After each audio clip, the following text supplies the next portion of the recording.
Good evening 11th class. बेटे आज हम लोग करेंगे एक नया चैप्टर दैट इज डेप्रिसिएशन। देखो बेटे, हम लोग डेप्रिसिएशन को जर्नल के चैप्टर में भी डिस्कस कर चुके हैं। तो बेटे डेप्रिसिएशन होता क्या है? हम बेटे हमारी जितनी भी फिक्स एसेट्स हैं उनको कंटिन्यूशन में यूज करते हैं, रेगुलर यूज करते हैं। तो बेटे उन एसेट्स की वैल्यू क्या हो जाती है बच्चों? डाउन हो जाती है। और डाउन सिर्फ मार्केट वैल्यू होती है, not the book value of asset. हम बिजनेस में बेटा कितने करोड़ रुपए की इन्वेस्टमेंट करके प्लांट एंड मशीनरी खरीदते हैं, उनका यूटिलाइजेशन करते हैं, प्रोसेस ऑफ प्रोडक्शन में यूज करते हैं। तो बेटे ग्रेजुअली क्या होता है, परमानेंट इन एसेट्स की वैल्यू क्या हो जाती है बच्चों? डिक्लाइन हो जाती है। This is known as depreciation. Depreciation में बेटे हम लोग क्या एंट्री करते हैं? डेप्रिसिएशन एक तरह से नॉन कैश एक्सपेंस है। Then entry will be depreciation account debit to assets account. हमने जनरल में किया है। Now I am going to discuss a theoretical portion of depreciation. First one, depreciation क्या है?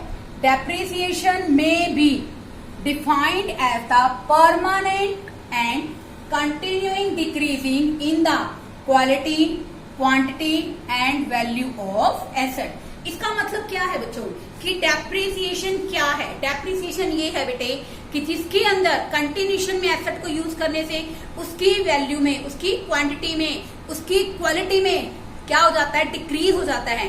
This is known as depreciation. There are following are the some features of depreciation. First one is depreciation is decline in the value of fixed asset। देखो बेटे there are so many fixed assets, land and building also include in a fixed asset। But बेटा fix asset में सिर्फ और सिर्फ land पर depreciation नहीं लगता है। लैंड कैसे डेप्रिशिएट हो सकती है? क्या लैंड डेप्रिशिएट हो सकती है? आप एक जमीन पर 10 बार चक्कर काटो, 5 बार काटो, 1000 बार काटो, उसकी वैल्यू तो सेम रहेगी। लैंड बेटे बेसिकली क्या है? एक नेचुरल रिसोर्स है, इसलिए बेटा लैंड की वैल्यू कभी भी डेप्रिशिएट नहीं होती है। तो देखो ये क्या दे रखा आपको? Depreciation is a decline in the value of fix asset except land. केवल जमीन को छोड़कर बाकी सभी फिक्स एसेट की वैल्यू क्या हो जाती है? डिक्लाइन हो जाती है। सेकेंड वन देखिए बच्चों, depreciation is gradual decreasing the value of asset decline by constant use और obsolescence due to expiry of time. देखो बेटे हम लोग कोई भी एसेट खरीदते हैं तो धीरे धीरे बेटे टाइम के एक्सपायर होने से, ऑब्सोलीट होने से भी हमारी एसेट्स की वैल्यू कम हो जाती है। जैसे देखो बेटे साइंस कितने इन्वेंशन करता है ना भाई? तो साइंस ने बेटे हमें कहा ब्लैक एंड व्हाइट के 14 इंच टीवी से हमें एलईडी तक पहुंचा दिया है। अब एट प्रेजेंट क्या है कि एलईडी की इन्वेंशन होने से जो 14 इंची basically black and white TV बनाने वाली कंपनी थी उसके बेसिकली टीवी क्या हो गए? ऑब्सोलीट हो गए। यहाँ पर हमारा depreciation is decline in the value of asset except land.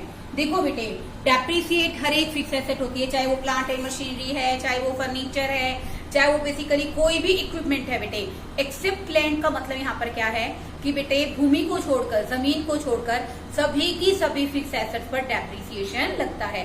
क्यों नहीं लगता बेटे? क्योंकि लैंड यहाँ पर क्या है? एक नेचुरल रिसोर्स है। तो बेटे जमीन पर कभी, जमीन की वैल्यू कभी भी डेप्रिशिएट नहीं होती है। Okay, second one is depreciation is gradually decreasing.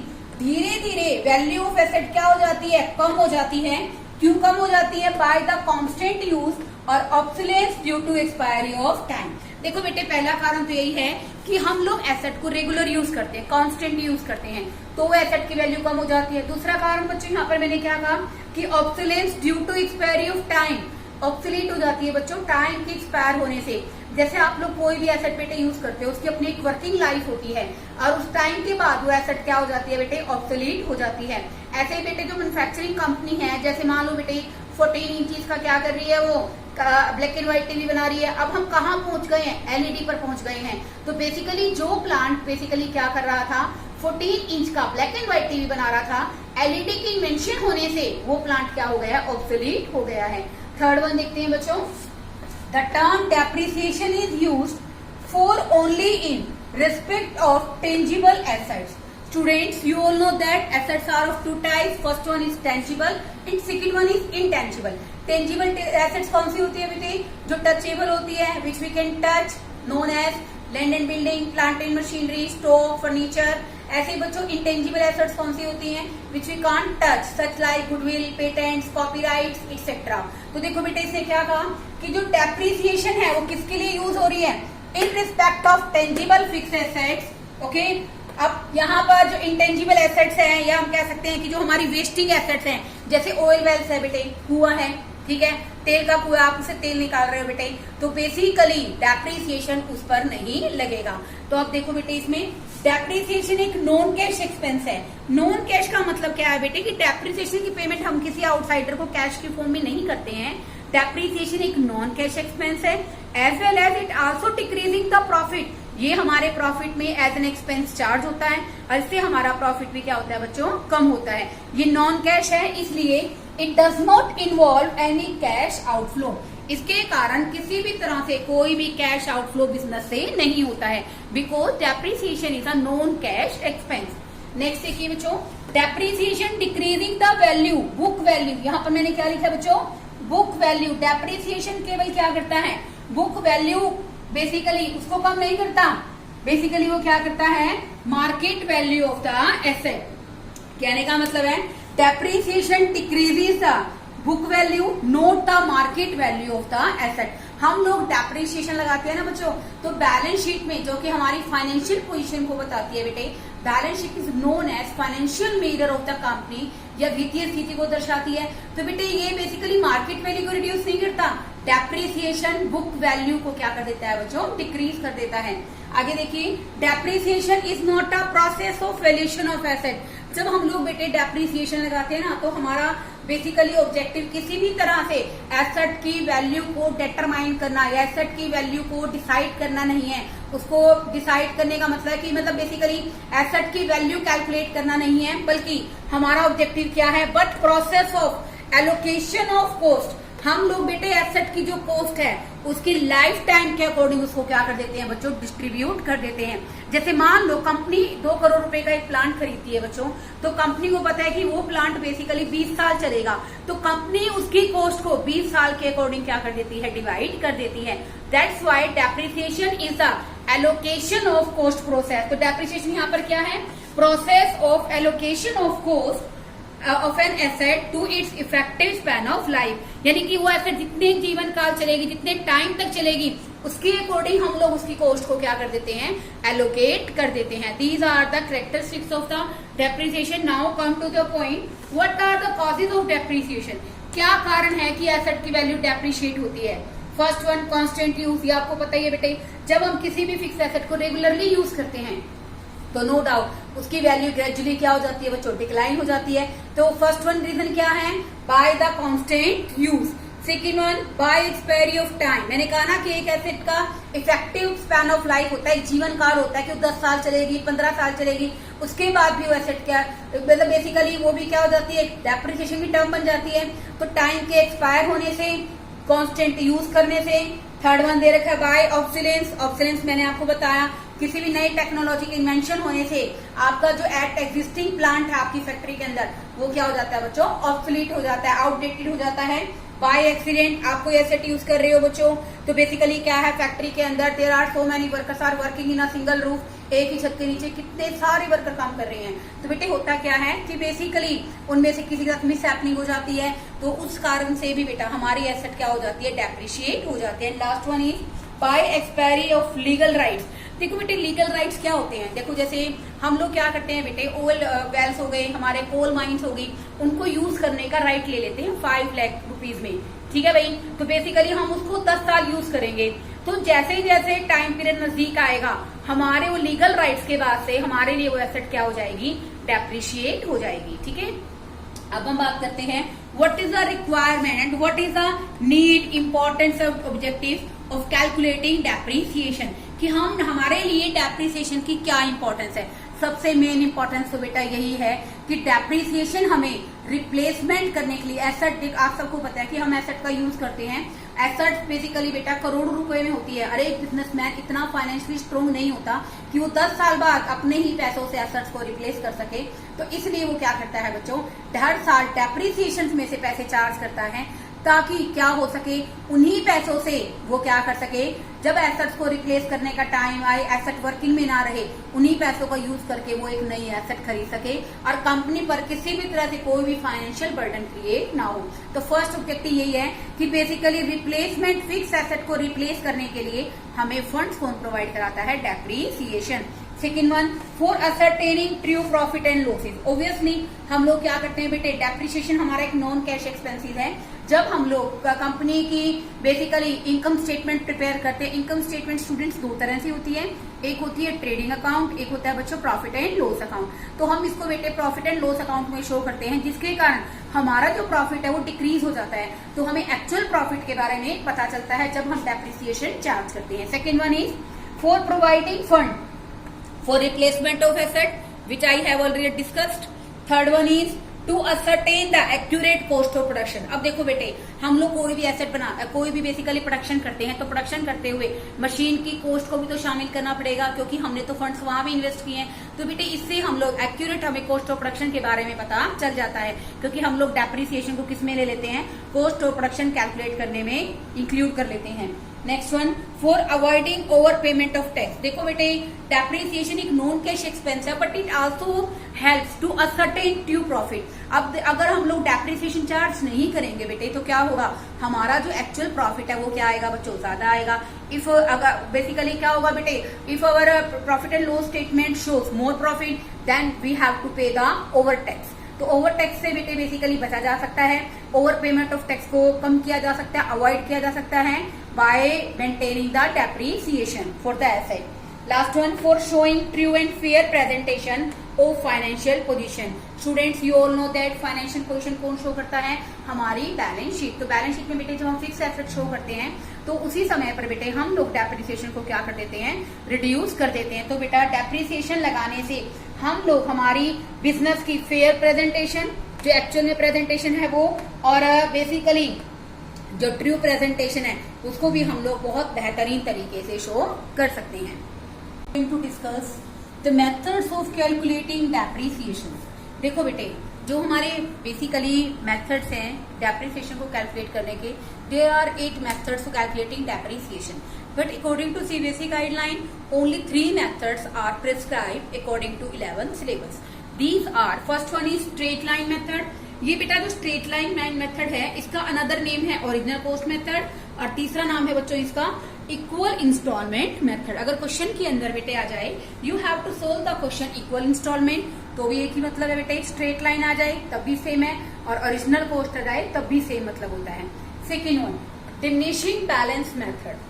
Diminishing balance method का बच्चों दूसरा नाम क्या है, return down value method. Okay, यहाँ पर बेटे मैं आपको थोड़ा सा इस फर्स्ट मेथड के बारे में डिस्कस करूंगी। स्ट्रेट लाइन मेथड क्या होता है बेटे, हर साल कंपनी क्या करती है, सेम अमाउंट से और सेम रेट से, वैसे तो देखो बेटे सभी क्वेश्चंस के अंदर रेट ऑफ डेप्रिसिएशन सेम रहेगा, but now I am talking about the amount of depreciation. मान लो बेटे कंपनी ने 1 लाख रुपए की एसेट खरीदी, 10,000 रुपए कंपनी उस पर डेप्रिसिएशन चार्ज करती है 10%, तो कंपनी हर साल डेप्रिसिएशन कितना चार्ज करेगी बच्चों, 10,000। तो बेटे इसलिए इस मेथड को हम लोग क्या कहते हैं, फिक्स्ड इंस्टॉलमेंट मेथड भी कहते हैं, ओरिजिनल कॉस्ट भी कहते हैं, और स्ट्रेट लाइन भी कहते हैं। ठीक है बच्चों, तो हर साल कंपनी कितना लगाएगी, 1 लाख की कंपनी ने एसेट खरीदी है, 10% के हिसाब से कंपनी हर बार 10,000 रुपए का एनुअली सेम डेप्रिसिएशन लगाएगी।